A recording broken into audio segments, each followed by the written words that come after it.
पाकिस्तान और भारत के दरमियान कशीदगी बरकरार है और इस बात के खतरात अभी भी मौजूद हैं कि भारत की तरफ से कोई भी मुमकिन तौर पर पाकिस्तान के खिलाफ कार्रवाई हो सकती है। पाकिस्तान ने दूसरी तरफ ये वाजे किया है कि अगर आप कार्रवाई करेंगे तो ना सिर्फ आपको मुंह तोड़ जवाब दिया जाएगा, लेकिन फिर ये जंग कहां पर ख़त्म होती है या तनाज़ा कहां पर ख़त्म होता है, इसका फैसला फिर पाकिस्तान करेगा। लेकिन दूसरी तरफ भारत की तरफ से जो पाकिस्तान के खिलाफ इक़दामात हैं उसका भरमार जारी है। आज भी भारतीय हुकूमत ने 2-3 इस हवाले से बड़े फैसले किए हैं।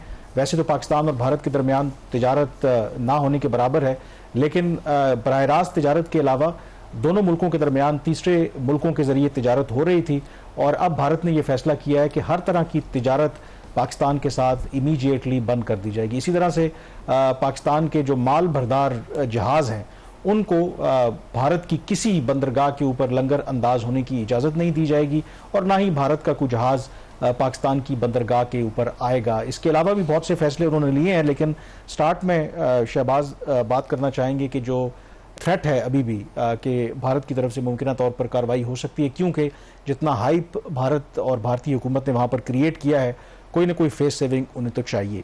अब इसके हवाले से भारत की तरफ से कुछ आई थिंक इशारों में इस तरह की बातें कही जा रही हैं और मैं हवाला देना चाहूँगा कि एक्स जो अकाउंट है वहाँ पर एक्स का एक अकाउंट है बाबा बनारस के नाम से, और जो DG ISPR ने 2-3 रोज़ पहले प्रेस कॉन्फ्रेंस भी की थी कि जो पाकिस्तान ने भी फोरेंसिक करवाया था कि ये जो अकाउंट है ये डीपली कनेक्टेड है विद इंडियन डीप स्टेट, यानी कि समझ लें कि रॉ का ही उनका एक हैंडल है।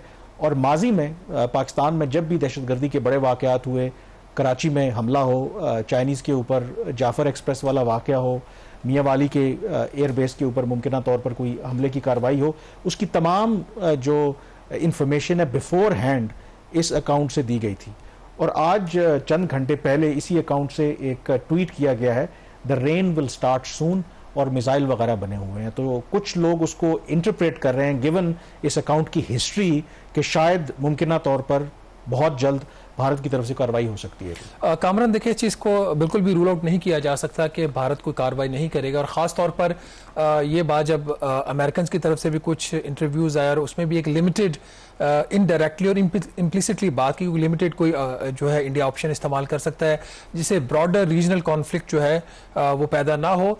लेकिन फिर वह वाली बात, और जो हमारे पॉलिसी मेकर्स और सिक्योरिटी के जो रिस्पॉन्सिबल लोग हैं वो कर रहे हैं कि फिर चॉइस पाकिस्तान की होगी कि अगर एक मिसाइल आता है उसके बदले में 2 जाते हैं या 3 जाते हैं, एक के बदले में 1 तो नहीं, 1 से कहीं ज्यादा फिर जाएंगे। यही बात अभी तक पाकिस्तान ने जो पॉलिसी अपने एक चॉइस ऑप्शन दी, और इसी कॉन्टेक्स्ट में जी ये बात बिल्कुल आप ठीक कह रहे हैं। जो पाकिस्तान के एम्बेसडर हैं अमेरिका में, उन्होंने भी कल एक इंटरव्यू दिया अमेरिकन टीवी को, और ये इम्पोर्टेंट है के ऊपर उनका इंटरव्यू, और जो इंटरव्यू उन्होंने दिया तो उन्होंने मैसेज अमेरिकन ऑडियंस को भी और जो अमेरिकन इंतजामिया उनको भी कन्वे किया कि अगर भारत की तरफ से कोई पाकिस्तान के खिलाफ कार्रवाई होगी, पहले तो हम चाहते नहीं हैं क्योंकि हम तो अपनी इकोनॉमी के ऊपर फोकस कर रहे हैं, तो फिर ऑल मीन्स का उन्होंने वर्ड यूज़ किया, वो इस्तेमाल किए जाएंगे, और फिर ये जंग क्या सूरत इख्तियार करती है इसको किसी को कोई नहीं पता। तो इन अदर वर्ड्स उन्होंने इन सो मेनी वर्ड्स ये कह दिया कि अगर दोनों मुल्कों के दरमियान जंग होती है तो it could go towards nuclear conflict. तो पाकिस्तान जो मैसेज है वो बड़ा क्लियर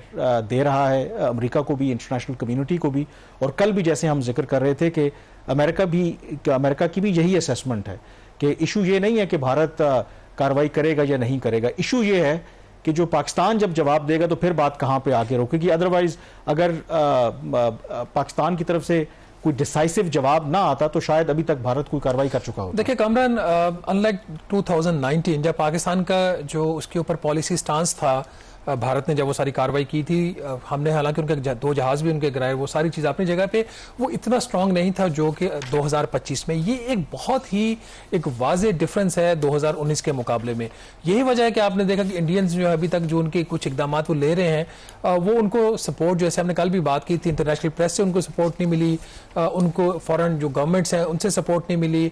अब इंडिया के अपने अंदर से आवाज़ें उठना शुरू हो गई हैं कि एविडेंस किधर है, पाकिस्तान ने तो जो कहना है सो कहना है। अगर इन चीज़ों को आप सामने रखते हैं और इस किस्म के जो ट्वीट्स भी आ रहे हैं वो सारी चीज़ें अपनी जगह पे, भारत ने अभी तक जो इकदाम किए हैं वो ज़्यादातर रस्मी किस्म के इकदाम उन्होंने किए हैं। ये जो ट्रेड वाली बात भी है, ट्रेड उन्होंने आज मजीद जो मेजर्स लिए हैं जिसको भी हम मेरे ख्याल में उस पर बात करते हैं कि वाकई क्या रस्मी तौर पर है। IMF का भी जिक्र है कि मल्टीलैटरल जो इंटरनेशनल फाइनेंशियल इंस्टीट्यूशंस पाकिस्तान को कर्जे या इमदाद देती हैं वो भी बंद की जाए। लेकिन उससे पहले जो खतरात की अगर आप बात करें तो कुछ इकदाम आपको पता है कि ये इतलात भी आ रही हैं कि जो अब आज़ाद कश्मीर गवर्नमेंट है उन्होंने 10 दिन के लिए तमाम जो मदारिस हैं, रिलीजियस स्कूल्स हैं, उनको बंद कर दिया है। तकरीबन 1000 के करीब ये वहाँ पर स्कूल है, खास करके जो लाइन ऑफ कंट्रोल के एरिया में, और बच्चों को वहाँ पर छुट्टी दे दी है।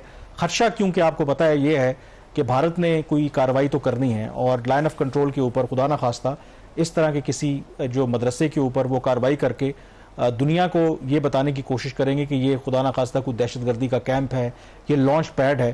तो उसको एंटिसिपेट करते हुए आई एम श्योर के जो पाकिस्तानी इदारे हैं उनके पास इस तरह की कोई इंटेलिजेंस होगी जिसकी बुनियाद पर उन्होंने ये फैसला किया है। तो थ्रेट जो है स्टिल रिमेन्स, मतलब उसको आप क्या कहते हैं कि लाइट नहीं ले सकते कि ठीक है इंटरनेशनल प्लेयर्स इस वक्त इन्वॉल्व जरूर हैं बट थ्रेट इज देयर। ठीक है, खतरा है। यही वजह है कि जो फोर्सेस है वो हाई अलर्ट के ऊपर है और यही वजह है कि जो सिचुएशन है वो टाइट। और आज भी जो पाकिस्तान की तरफ से जो अब्दाली मिसाइल का जो उन्होंने किया तजर्बा, वो बेसिकली एक पैगाम था भारत को कि अगर आपने इस किस्म की कोई हरकत की, जैसे अभी आप ट्वीट को रेफर कर रहे थे, को पाकिस्तान की तरफ से मिसाइल आए तो ये कम से कम 450 किलोमीटर का रेंज का जो मिसाइल है, जो सरफेस टू सरफेस है, ये तो हम इस्तेमाल करेंगे। और इसमें पॉसिबिलिटी फिर या शायद ये ना हो, अब हमें नहीं पता, we don't have the inside information. फिर अगर उधर कश्मीर में भी, आज़ाद कश्मीर के ऊपर भी कोई इस तरह का मिसाइल आता है या सेटल्ड एरियाज में आता है तो फिर जवाब फिर इधर हो सकता है इंडियन सेटल्ड एरिया में जाए, जम्मू कश्मीर में ना जाए। तो ये एक पाकिस्तान के लिए ये भी पॉलिसी ऑप्शन हो सकती है। स्कूल्स बंद करके बिल्कुल एक ठीक फैसला इनका कि इस तरह की जो सेंसिटिव सिचुएशन होती है उसमें बच्चों की जिंदगियां जो है उसको बाद में भारत क्या रंग देता है वो अपनी जगह पे मौजूद है। लेकिन एक और जो चीज़ कामरान इसमें अहम है जिसको ऊपर बात करने की जरूरत है कि ये सब कुछ करने के बावजूद भारत को अभी तक हासिल क्या हुआ है इसका अभी तक जवाब नहीं मिल सका। डोमेस्टिकली भी जो सपोर्ट मोदी को चाहिए थी वो उसको मिल नहीं सकी। देखें, और इंटरनेशनली भी, मोर इम्पोर्टेंटली, एक और मैं इंटरव्यू देख रहा था जो साबिक अमेरिका के नेशनल सिक्योरिटी एडवाइज़र हैं जॉन बोल्टन, जो ट्रंप जब पहली दफ़ा सदर आए थे तो उस वक्त वो नेशनल सिक्योरिटी एडवाइज़र थे, अमेरिका के UN में सफ़ीर भी रहे हैं, बड़े हॉकिश हैं, एंटी पाकिस्तान समझे जाते हैं, प्रो इंडिया हैं। और उन्होंने भी फ्रस्ट्रेशन का इजहार किया इंडियन TV चैनल के ऊपर आकर के कि भारत अगर समझता है कि पाकिस्तान पहलगाम हमले के पीछे मुलविस है तो उनको फिर तमाम जो सबूत हैं वो डॉक्यूमेंट करने चाहिए, क्योंकि उन्होंने कहा कि सच्चाई जो है वो फिर छुप नहीं सकती। तो उन्होंने ये कहा कि वो थोड़ा फ्रस्ट्रेट ज़रूर हैं कि अगर भारत कहता है कि पाकिस्तान का इसके साथ लिंक है तो वो सबूत कहाँ हैं। तो डोमेस्टिकली तो ठीक है, उनके जो चैनल्स हैं वो लोगों को बेशक बेवकूफ़ बना रहे हैं। इंटरनेशनल लेवल के ऊपर मेरे ख्याल में लोगों को इतनी समझ आ गई है, and given India's on track record कि खुद जिस तरह का वो काम करते रहे हैं, false flag and plus America में, कनाडा में जाके जो असैसिनेशंस की जो एक कैंपेन उन्होंने चलाई, और उस केस के अंदर तो कनाडा ने बाकायदा तौर पर एस्टैब्लिश किया कि उसका लिंक एस्टैब्लिश किया। जो अमित शाह हैं BJP के प्रेसिडेंट और उनके वो होम मिनिस्टर हैं, उन तक वो सारी वो बात गई। तो पाकिस्तान के केस में तो अभी तो वो सिर्फ लिंक जोड़ते हैं, ये नहीं पता कि अगर फर्ज करें कि कोई लिंक है भी तो क्या वो नॉन स्टेट एक्टर्स थे, किसी का इंडिविजुअल एक्ट फर्ज करें।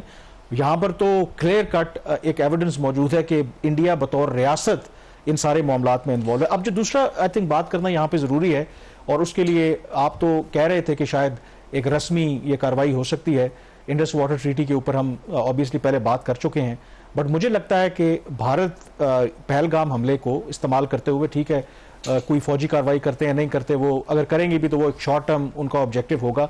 लॉन्ग टर्म वो पाकिस्तान को वहाँ पर जो बात हो रही है इकोनॉमिकली, इंटरनेशनली, डिप्लोमेटिकली, पहले भी वो कोशिश करते हैं, वो आइसोलेट करना चाहते हैं।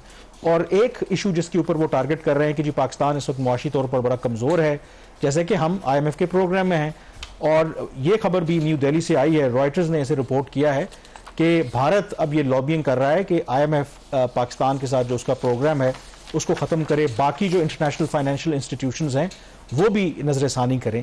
तो आपके ख्याल में किस हद तक इसमें भारत को कामयाबी मिल सकती है, और क्या IMF और इंटरनेशनल फाइनेंशियल इंस्टीट्यूशन इस तरीके से ऑपरेट करते हैं कि दो मुल्कों के दरमियान आपसी इश्यूज हैं और उसमें फिर वो इस तरह से फैसले करें?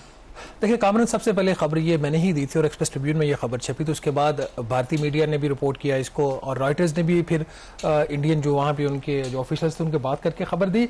एसेंशियली भारत की ये कार्रवाई जो है 0/0 होगी। अगर भारत की पोजीशन देख ले आईएमएफ के अंदर, भारत के जो टोटल वोट्स हैं वो 2.7% हैं आईएमएफ के अंदर, आईएमएफ के बोर्ड के अंदर, और इनका जो एसडीआर का कोटा हार्डली को 13,114 इनके एसडीआर के राइट्स हैं इनके पास। इसके मुकाबले में पाकिस्तान का जो कोटा है आईएमएफ के अंदर 1.2% है। पाकिस्तान एक 7 कंट्रीज की कॉन्स्टिट्यूएंसी उसमें रिप्रेजेंट होता है। भारत का वहां पे इंडिपेंडेंट कोई वोट नहीं है। भारत 4 ममालिक की कॉन्स्टिट्यूएंसी को रिप्रेजेंट करता है, जिसमें भारत खुद है, बांग्लादेश है, भूटान है, श्रीलंका है। इनका एक एग्जीक्यूटिव डायरेक्टर होता है जो वहां पे अपनी पोजीशन देता है। भारत बिल्कुल अपोज करेगा और कर सकता है। माजी में भारत अब्सटेन करता रहे। अगर 24 जो बोर्ड के डायरेक्टर्स हैं उसमें से एक अपोज कर भी दे, it doesn't make any difference. दूसरी बात है कि स्टाफ लेवल एग्रीमेंट हो चुका है। आईएमएफ पाकिस्तान की तारीफ कर चुका है उसकी इकोनॉमिक स्टेबिलिटी की। अगले बजट को डिस्कस करने के लिए 14 मई को आईएमएफ की टीम पाकिस्तान आ रही है, तो ये 0/0 कार्रवाई है। चलें, ये तो बात इमीडिएटली तो बिल्कुल कह रहे हैं, it is out of question. Individually तो वो कुछ कर नहीं सकता, लेकिन वो लॉबिंग तो कर सकता है ना। मसलन America after all long term उनका एक स्ट्रेटेजिक पार्टनरशिप है। बाकी इस तरह के ममालिक हैं जो उनके लाइक माइंडेड हैं, वहां पर लॉबिंग तो कर सकता है कि किसी तरीके से कन्विंस करने की कोशिश करे कि देखें हमने अगर कोई फौजी ऑपरेशन या इस तरह का काम नहीं किया तो कम से कम डिप्लोमेटिकली इस तरीके का प्रेशर तो आप पाकिस्तान के ऊपर डालने में हमारी मदद करें। मैं आपको एक बात बताऊं कामरान, हमें ना फॉरेन कर्जों की एक लत पड़ चुकी है। अब हमें उतनी जरूरत नहीं है आईएमएफ के प्रोग्राम की, बिल्कुल हमें जरूरत है। हम एक स्टेबिलिटी की एक फेज से गुजर रहे हैं और उसका अपना 3 साल प्रोग्राम है। और वज़ीर आज़म पाकिस्तान की बात खुद कह चुके हैं कि ये पाकिस्तान का आखिरी प्रोग्राम होगा। होता नहीं होता वो बात की बात है। जो वर्ल्ड बैंक के कर्जा आता है और एशियन डेवलपमेंट बैंक जो है उसके ऊपर भारत को उस तरीके से इन्फ्लुएंस नहीं है। उस पर चीन का और जापान का इन्फ्लुएंस है एडीबी के साथ। एडीबी साल का पाकिस्तान को $2 अरब देता है। वर्ल्ड बैंक भी साल का तकरीबन $1.5 से $2 अरब पाकिस्तान को देता है। वर्ल्ड बैंक के जो कर्जे हैं, यकीन मानिए अगर पाकिस्तान ना आए तो पाकिस्तान की सेहत के ऊपर कोई खास फर्क नहीं पड़ेगा। कहने को $2 अरब है। हमारे जो रेमिटेंसेज बाहर से आ रही हैं वो साल की पहले अगर $30 अरब आ रही तो अब $38 अरब की आ रही हैं। वहां पे हम थोड़ी सी मेहनत कर ले, अपने एक्सपोर्ट्स बढ़ा ले, हमें जरूरत नहीं है, पहली बात। दूसरी बात ये कि क्या भारत इस पे इन्फ्लुएंस कर सकता है या नहीं कर सकता कर्जों के ऊपर, वर्ल्ड बैंक की हद तक मुझे शक है, क्योंकि वर्ल्ड बैंक के अंदर जो लॉबी है ना इंडियंस की वो बहुत स्ट्रांग है। वर्ल्ड बैंक के जो मेरे ख्याल में प्रेसिडेंट है वो भी इंडियन ओरिजिन के हैं। और वर्ल्ड बैंक का जो साउथ एशिया का चैप्टर है उसमें काफी ज्यादा इंडियंस हैं। बहुत सारे इंपॉर्टेंट सेक्टर्स के अंदर भी है, मेरे ख्याल वाटर आगे पीछे जो सब सेक्टर्स वहां पे भी इंडियंस काम कर रहे हैं। लेकिन at the end of the day वहां पे भी एक बोर्ड बना हुआ है, वहां पे जो है वो हर जो कंट्री उसके मुताबिक असेस होती है। मुझे इसमें कोई परेशानी नहीं है, गवर्नमेंट ऑफ पाकिस्तान को भी कोई परेशानी नहीं है। 1-2 और इनके जो कॉस्मेटिक मेजर्स हैं वो ब्रीफली अगर उस पर बात कर लें, तजारत है 0/0 इम्पैक्ट है। 2019 के बाद हमारी कोई तजारत भारत के साथ ना होने के बाद मेरे ख्याल में कह रहे थे कि जो ओवर थर्ड कंट्री के जरिए भी हो रही थी कुछ $4.5 लाख थी। नहीं, अगर लेट से $5 अरब की भी अगर यूएई से जो नुकसान है, मैं एक रिपोर्ट देख रहा था भारत का है कि शायद कुछ $10 अरब की वो कह रहे थे। नहीं 10 की नहीं है, नहीं 10 की नहीं है। उसके अंदर $4 से $5 अरब कहा जाए कि वाया थर्ड कंट्री होती है। वो भारत की इंपोर्ट्स टू पाकिस्तान है, पाकिस्तान की एक्सपोर्ट्स टू भारत नहीं है। उनके जो एक्सपोर्टर्स हैं या उनके कारोबारी तबका उनको नुकसान है, उनको ज्यादा बनिए का नुकसान है, हमारा कोई नुकसान नहीं। ठीक है, अब अगर भारत से वो चीज नहीं आती हम किसी और मुल्क से ले लेंगे। ऐसी कोई चीज भारत दुनिया में पैदा नहीं करता जो दुनिया में कहीं और नहीं मिलती। लेकिन आई थिंक जो सबसे इंपॉर्टेंट यहाँ पर बात है, देखें खास करके भारत के अंदर मीडिया जो उनका है, वॉर रूम्स बने हुए हैं कि जी हमने बदला लेना है, पाकिस्तान को तबाह कर देना है। यहाँ पर भी इतनी ज़्यादा नहीं है लेकिन फिर भी डिस्कशन हो रही है।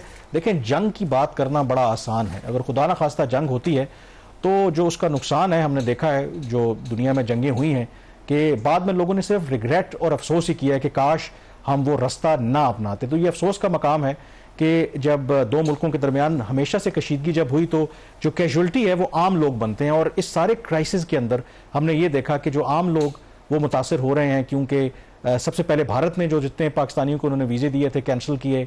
फिर जो कश्मीरी, जो इंडियन कश्मीर, मकबूजा कश्मीर में जो साल से लोग रह रहे हैं, उनको ये कह करके कि आप पाकिस्तानी हैं, उनको डिपोर्ट किया जा रहा है। और उसमें दर्दनाक ये स्टोरी सामने आई कि एक 80 साल शख्स जो श्रीनगर में पैदा हुआ था, वो जब उसको डिपोर्ट करने के लिए वाघा बॉर्डर के करीब लाया गया तो उसमें बस में ही वो बेचारा जहां भाग हो गया।